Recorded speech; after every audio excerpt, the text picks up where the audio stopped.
भारत माता की। दोनों मुट्ठी बंद करके पूरी ताकत से बुलाइए। भारत माता की।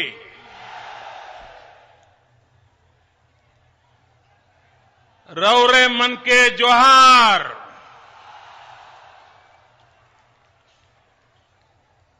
भगवान बिरसा मुंडा की धरती को मैं प्रणाम करते हुए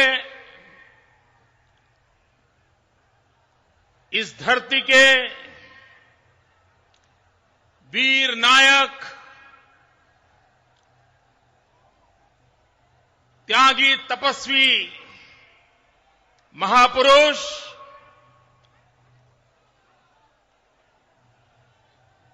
और जिसकी श्रृंखला निरंतर बनी रही है, सिद्धो हो, कान्हो हो, चांद हो, भैरव हो, ठाकुर विश्वनाथ सहदेव हो,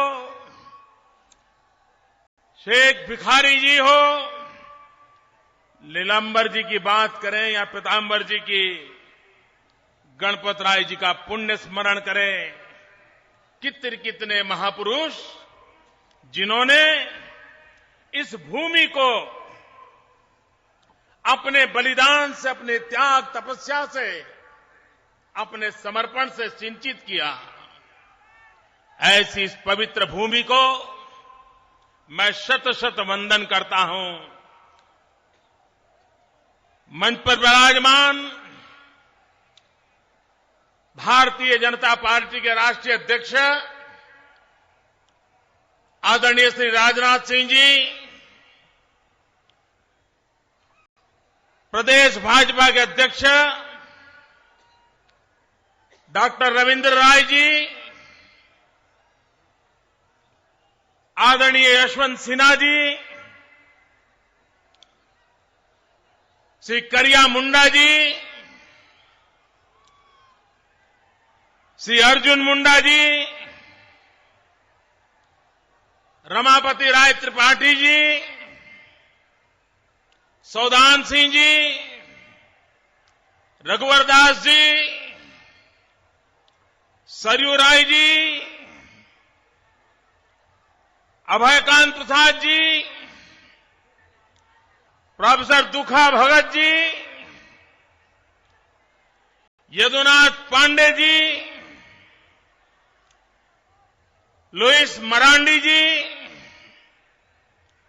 डॉक्टर दिनशा गोस्वामी जी, श्रीमान पीएन सिंह जी, राम टहल चौधरी जी, मंच पर विराजमान सभी वरिष्ठ महानुभाव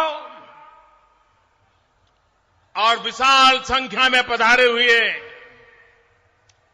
प्यारे भाई और बहनों,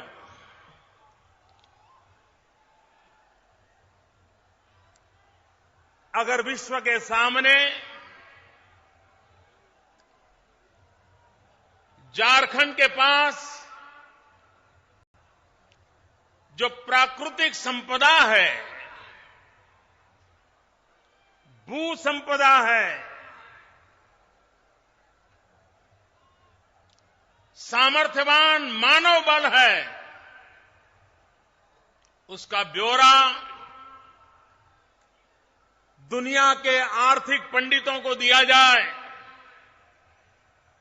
और अगर उनको पूछा जाए कि जिस राज्य के पास इतनी अपार संपत्ति हो, उस राज्य की आर्थिक स्थिति क्या होगी? भाइयों बहनों, मैं विश्वास से कहता हूं, दुनिया के किसी भी पंडित के सामने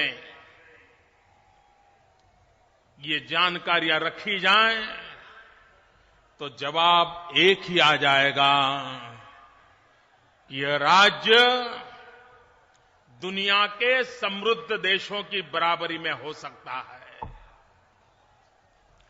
दुनिया के समृद्ध देशों की बराबरी में हो सकता है। इतनी संपदा का ये राज्य गरीब क्यों है? अमीर राज्य की गोद में गरीबी क्यों पल रही है? इसका जवाब आजादी के बाद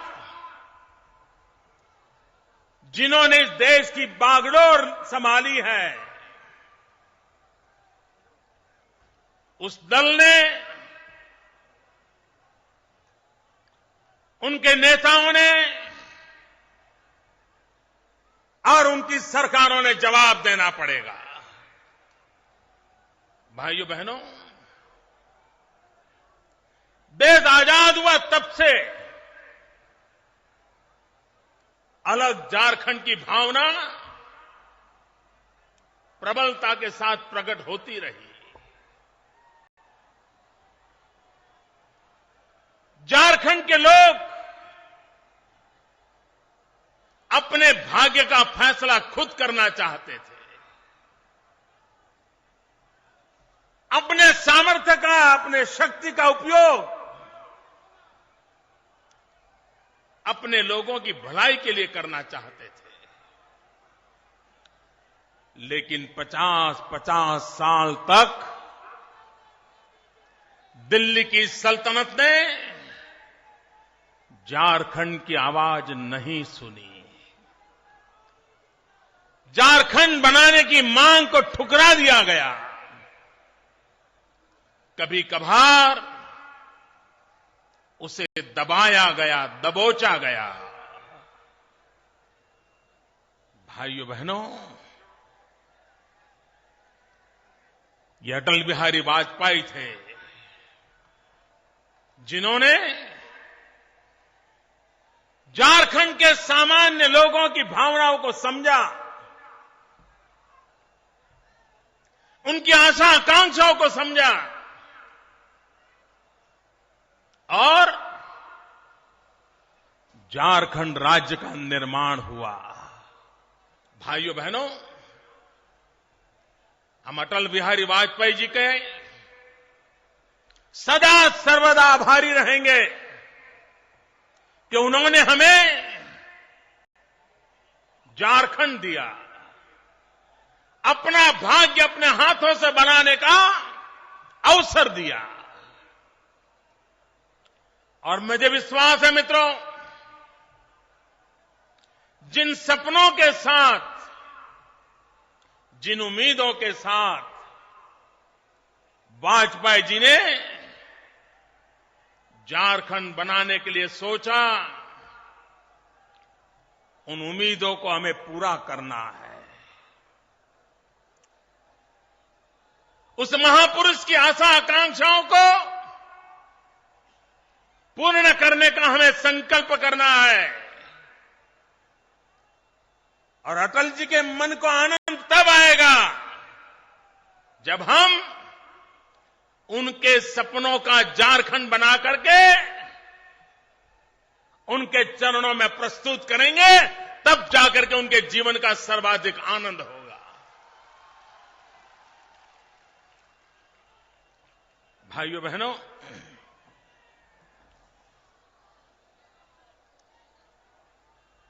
इतना सारा होने के बावजूद भी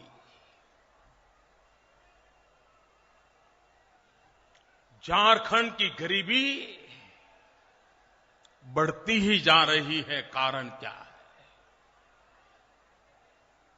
भाइयों बहनों, मैं आपके सामने 3 राज्यों का उदाहरण देना चाहता हूं। इन 3 राज्यों का निर्माण वाजपेयी जी के हाथों से हुआ। मध्य प्रदेश से अलग छत्तीसगढ़ बना, बिहार से अलग झारखंड बना, उत्तर प्रदेश से अलग बद्रीनाथ बना, उत्तराखंड बना। भाइयों बहनों, जरा देश के पंडितों, इतना तो सोचो क्या कारण है कि 3 राज्य जिन्होंने एक साथ जन्म लिया था, जिनकी कठिनाइयां समान थी, क्या कारण है छत्तीसगढ़ विकास की दौड़ में आगे निकल गया, झारखंड और उत्तराखंड पिछड़ गए? कारण क्या है? जब तक इस कारण को गंभीरता से नहीं सोचेंगे, तब तक आगे जाने का रास्ता नहीं मिलेगा। भाइयों बहनों, छत्तीसगढ़ की जनता ने दीर्घदृष्टि के साथ इस बात का फैसला किया कि विकास के मार्ग पर आगे बढ़ना है। विकास ही समस्याओं का समाधान करेगा। विकास ही नौजवान का भविष्य तय करेगा। विकास ही गरीबों का कल्याण करेगा। और छत्तीसगढ़ की जनता ने वहां राजनीतिक स्थिरता पैदा की। बार बार भारतीय जनता पार्टी को सेवा करने का मौका दिया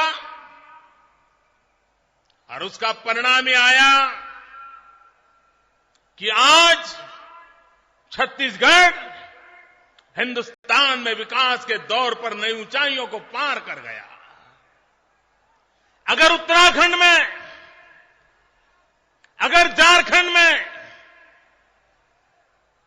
राजनीतिक स्थिरता होती, इतना ही नहीं, भारतीय जनता पार्टी की विकास की राजनीति का मार्ग अपनाया होता, तो आज झारखंड जैसा समृद्ध प्रदेश, वहां के लोग गरीब न होते। गरीबों से लड़ाई लड़के, गरीबी से मुक्ति प्राप्त करके झारखंड 10 साल के भीतर भीतर नई ऊंचाइयों को प्राप्त करने की स्थिति को पार कर लेता। लेकिन भाइयों बहनों, वो मौका खो चुके हम। मैं आज झारखंड के भाइयों बहनों कहना आया हूं, व्यक्ति के जीवन में उम्र का 13वीं साल का पड़ाव बड़ा महत्वपूर्ण होता है। अपने परिवार में भी बेटा हो या बेटी, उसका सर्वांगीण विकास 13 से 18 साल की उम्र में होता है।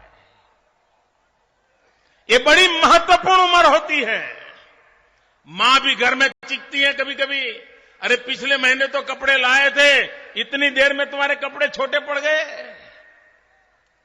पहले बच्चा 2 रोटी खाता था, अचानक 6 रोटी 8 रोटी खाना शुरू कर देता है। हुलिया बदल जाता है, कद बदल जाता है, सोच बदलने लगती है, दलील करना शुरू करता है। 13 से 18 की उम्र व्यक्ति के जीवन में भी अत्यंत महत्वपूर्ण होती है। भाइयों बहनों, झारखंड ने भी 13 साल की उम्र पूरी की है। अब झारखंड के जीवन में 13 से 18 की उम्र का तबका अत्यंत महत्वपूर्ण तबका आ रहा है। और ऐसे समय झारखंड की भावनाओं को समझ करके उनका लालन पालन करने का सामर्थ्य रखने वाला 13 से 18 की इस आने वाली महत्वपूर्ण कालखंड में झारखंड को विकास की नई ऊंचाइयों पर ले जाने के लिए दिल्ली की मदद की जरूरत रहेगी। दिल्ली के सहयोग की जरूरत रहेगी। लेकिन आज जो लोग दिल्ली में बैठे हैं, जिन्होंने 50-50 साल तक आपकी झारखंड की मांग को भी ठुकराया था, जो आपको स्वीकार करने को तैयार नहीं थे, क्या उनके भरोसे आने वाले 13 से 18 के महत्वपूर्ण वर्ष आपका भला हो सकता है। पूरी ताकत से जवाब दो, भला हो सकता है। दिल्ली में आज जो बैठे हैं उन पे भरोसा कर सकते हैं। इनके भरोसे आपका भाग्य बदल सकता है। इनके भरोसे नौजवानों का भविष्य बन सकता है, कतई नहीं बन सकता है भाइयों। और इसलिए झारखंड में 14 सीटें हैं। 2014 में चुनाव है। 14 में 14 की 14 सीटें राजनाथ सिंह जी के चरणों में हम दे और झारखंड का भाग्य निर्धारित करने की दिशा तय कर ले। मैं झारखंड वासियों से प्रार्थना करता हूं, ये 13 से 18 साल की उम्र को गंवाना मत। एक दिन भी बर्बाद होने मत देना। यही तो कालखंड होगा जिस कालखंड में जो नीतियां बनेगी, जो दिशा तय होगी, जो गति निर्धारित होगी, वो झारखंड के सपनों को पूरा करने के लिए एक मजबूत नींव का काम करेगी। और इसलिए मैं आज झारखंड के भाग्य को बदलने के लिए, आपके सपनों के साथ जुड़ने के लिए, आपकी धरती के साथ जुड़ करके मेरे आदिवासी भाइयों का कल्याण हो, दलित पीड़ित शोषितों का कल्याण हो, गरीबी के सामने जंग हो, वो जंग हम जीते, इन सपनों को हम पूरा करें। भाइयों बहनों, मैं हैरान हूं, क्या कारण है कि जिस धरती पर एचईसी का कारखाना, जो कभी बहुत गर्व किया जाता था, विकास की धरोहर के रूप में माना जाता था, क्या कारण हुआ, वो भी लड़खड़ा गया। बेरोजगारी का मंजर मंडराने लगा। क्यों? मूल कारण यह है भाई बहन, न इनको विकास की चिंता है, न इनको सुशासन की चिंता है। 2001 में जब मुझे गुजरात का दायित्व मिला तो हमारे यहां भी एक सरकारी पीएसयू था, गुजरात स्टेट फर्टिलाइजर कॉर्पोरेशन। और मुझे मेरी पहली मुलाकात में वहां के यूनियन वाले मिलने आए। बोले, मोदी जी इतने साल नौकरी की, जीएसएफसी बंद हो रहा है, हम जाए तो जाए कहां, इस उम्र में हमें नौकरी कौन देगा। मैंने कहा मुझे 3 वीक दे दीजिए, हम आपको रास्ता क्या हो सकता है उसकी चर्चा करेंगे। मैं नया था, पहला ही दिन था मुख्यमंत्री के नाते। भाइयों बहनों, हिंदुस्तान में पीएसयू जो बनते हैं, देखते ही देखते वो लड़खड़ा जाते हैं, गिर पड़ते हैं, या तो उसको बेचने की नौबत आती है, या तो उसको ताले लगाने की नौबत आती है, और लोग बेरोजगार हो जाते हैं। हमने कहा हम ये 2 रास्तों पे नहीं चलेंगे, हम तीसरा रास्ता अपनाएंगे। और हमने तय किया कि हमारे उस गुजरात स्टेट फर्टिलाइजर कॉर्पोरेशन को हम प्रोफेशनलिज्म की ओर ले जाएंगे, टेक्नोलॉजी अपग्रेडेशन करेंगे, मैनेजमेंट में सुधार लाएंगे, फालतू खर्चों को कम करेंगे। और भाइयों बहनों, मैं आज विश्वास से कहता हूं कि लुढ़का हुआ हमारा एक पीएसयू आज सबसे अधिक मुनाफा करने वाला पीएसयू बन गया। लोगों की रोजी रोटी की गारंटी हो गई। क्या देश में नहीं हो सकता है? हो सकता है। इरादे चाहिए, सिर्फ वादे नहीं, और इरादे भी नेक चाहिए, नेक इरादे तब जाकर के होता है। लेकिन न इनके पास इरादे हैं, न इनके पास इरादों में नैतिकता है। भाइयों बहनों, पुराने जमाने में हम कथा सुनते थे। पुराने जो अपने पुराण है उसमें आता था कि ऐसी ऐसी घटना घट रही थी और अचानक एक आकाशवाणी हुई और उस आकाशवाणी से ये संदेश सुनने को मिला।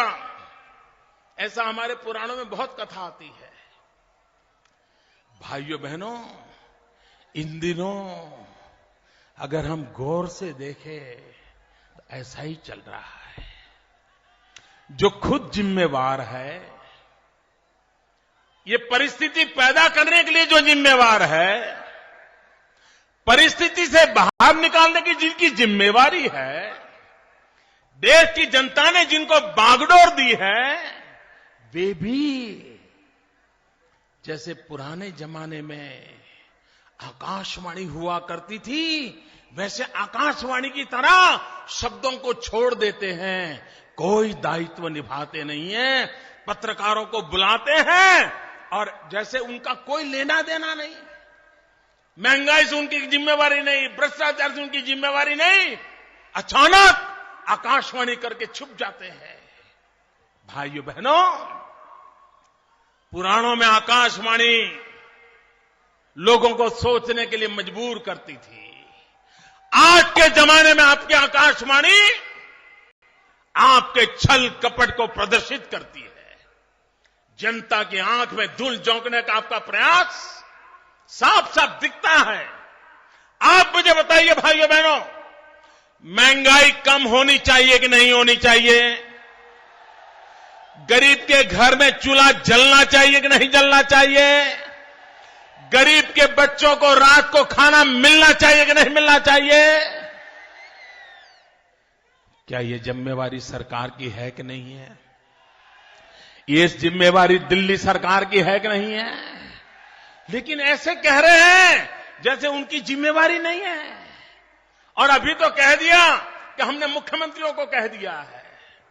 मैं आज रांची की धरती पर मीडिया के मित्र गौर करें, देश में महंगाई को लेकर के एक तूफान खड़ा हुआ। प्रधानमंत्री को मुख्यमंत्रियों की मीटिंग बुलाने के लिए मजबूर होना पड़ा। 3 साल पहले मुख्यमंत्रियों की मीटिंग बुलाई गई, उस मीटिंग में चर्चा हुई। आखिरकार प्रधानमंत्री ने कुछ कमेटियां बनाई महंगाई कम करने के उपाय खोजने के लिए। एक कमेटी का चेयरमैन मुझे बनाया, मेरे साथ 3 और चीफ मिनिस्टर लगाए। वो तीनों चीफ मिनिस्टर यूपीए के और कांग्रेस के थे। हमने रिपोर्ट बनाई, रिपोर्ट दी। उनको रिपोर्ट दिए भी 2.5 साल हो गए और हमने कहा महंगाई कम करने के लिए ये 20 इनिशिएटिव लेने चाहिए और हमने उनको 62 एक्शनेबल पॉइंट बताए। वो ड्राफ्ट में खुद प्रधानमंत्री जी को जाकर के दे आया। प्रधानमंत्री जी ने कहा बहुत अच्छा काम हुआ है। लेकिन भाइयों बहनों, 2.5 साल होने आए,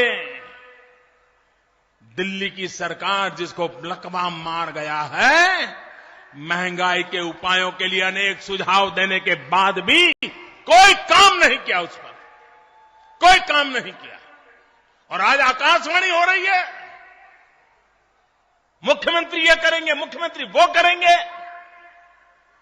भाइयों बहनों, जो भ्रष्टाचार में लिप्त है,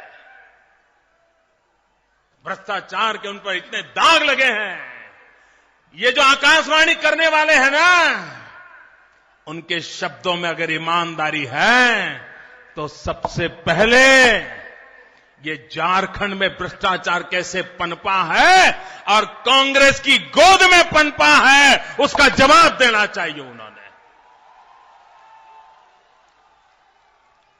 भाइयों बहनों, मैं हैरान हूं, झारखंड में इतनी वर्षा होती है, इतना पानी आता है परमात्मा की कृपा से, लेकिन झारखंड के लोगों को पीने का पानी उपलब्ध न होता हो। भाइयों बहनों, इससे बड़ी दर्दनाक बात क्या हो सकती है? इससे बड़ी शर्म की बात क्या हो सकती है? आप मुझे कहिए भाइयों, आजादी के इतने सालों के बाद आपको पीने का पानी मिलना चाहिए कि नहीं मिलना चाहिए? जितना पानी पीने के लिए चाहिए उतना मिलना चाहिए कि नहीं मिलना चाहिए? जो सरकारें आपको पीने का पानी तक न दे, किसान को खेत में पानी न मिले, वो सरकार और क्या भला कर सकती है? भाइयों बहनों, मेरे गुजरात में इतनी वर्षा नहीं होती है, मेरे यहां नदियां भी नहीं है, लेकिन क्या उन गरीब लोगों को पानी के लिए तरसते रखेंगे? हमने रास्ता खोजा,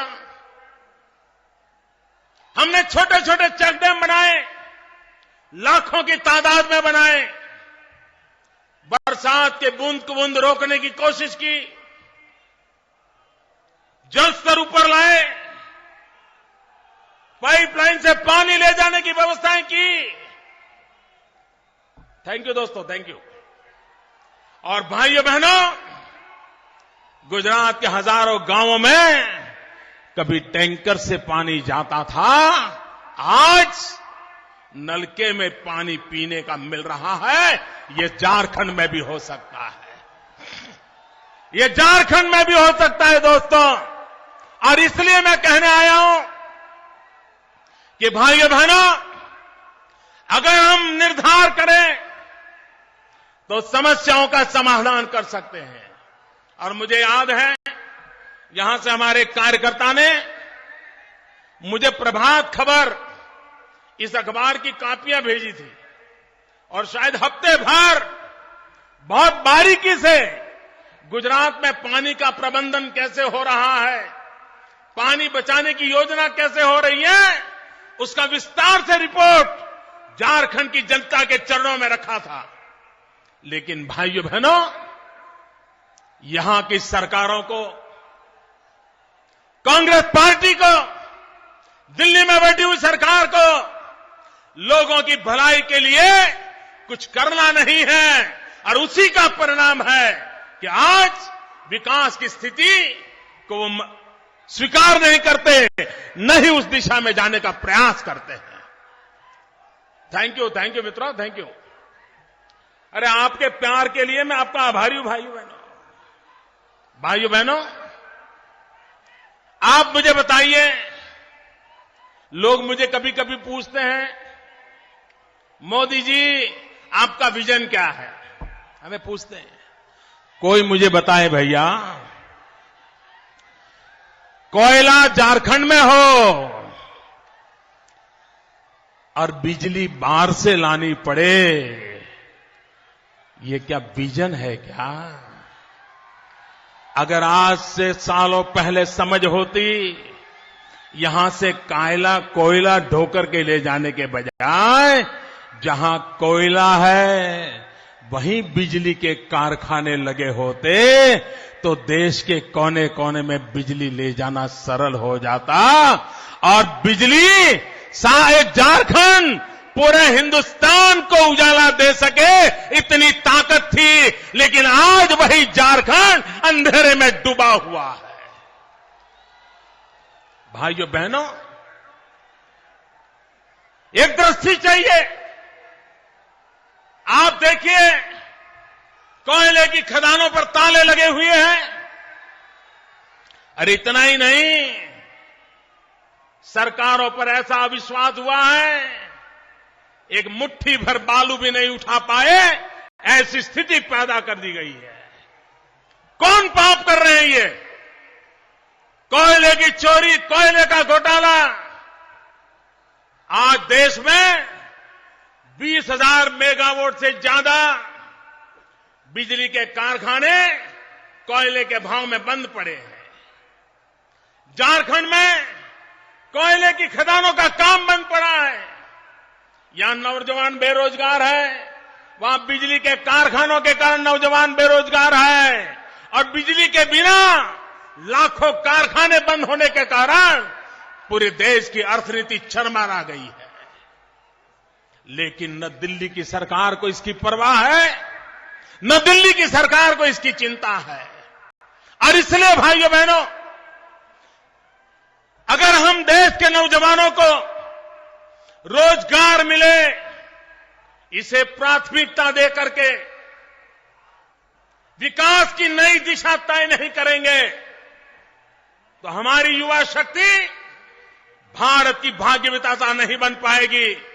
हमारी युवा शक्ति भारत की निर्माता नहीं बन पाएगी।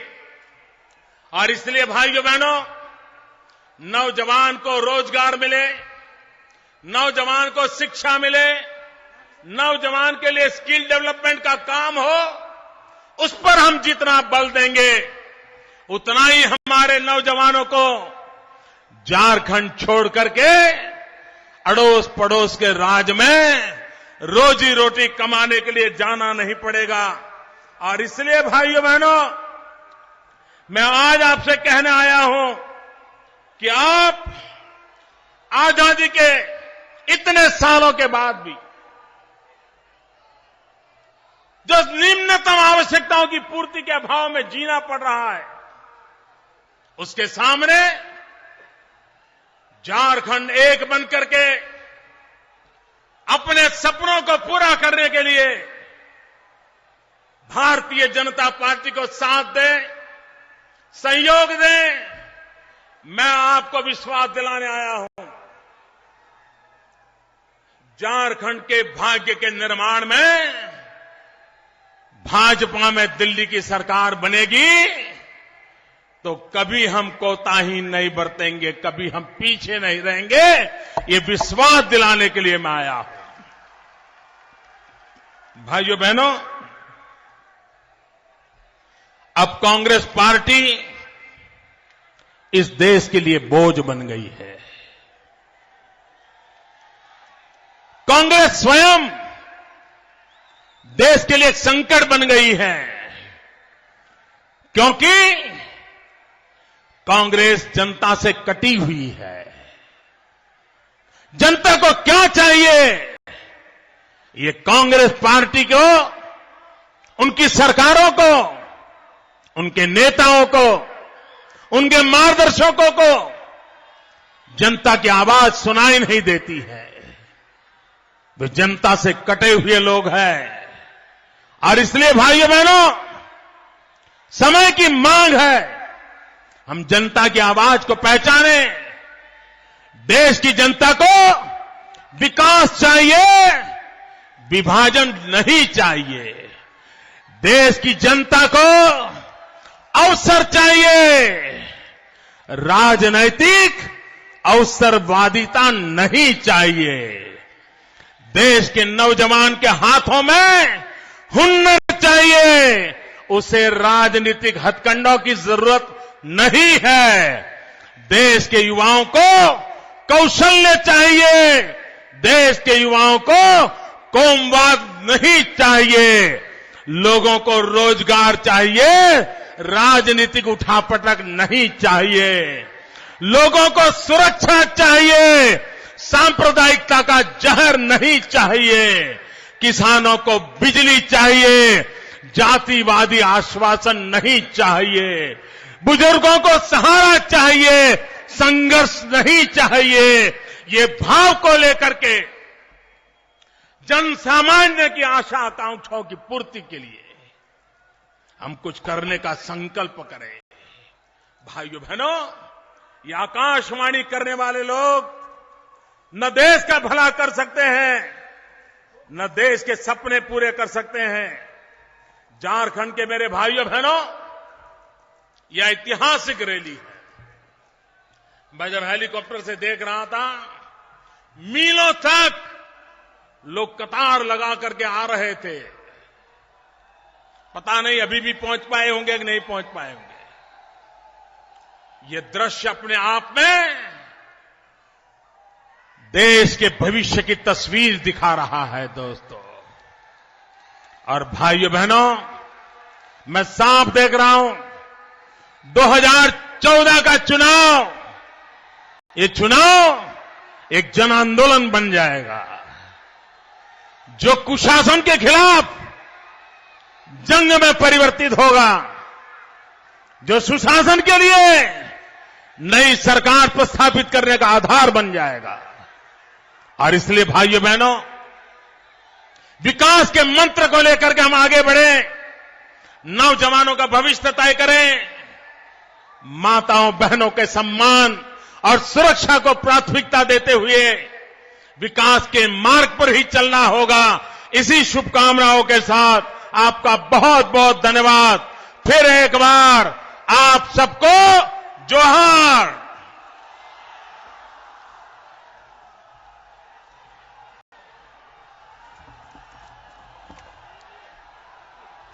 मैं अनुरोध करता हूं